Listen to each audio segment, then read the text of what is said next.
Hey guys, I'm out on my kayak.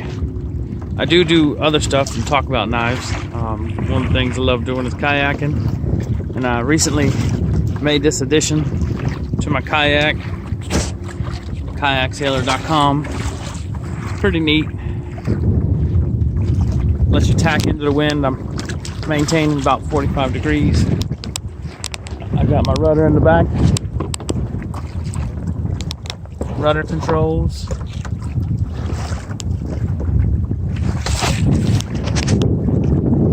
think it's cool. All you do is let the strings go right here, and the sail collapses down onto the deck, and then you can just kind of paddle around like you don't have a sail. But when you got wind, use it. Out on a windy day,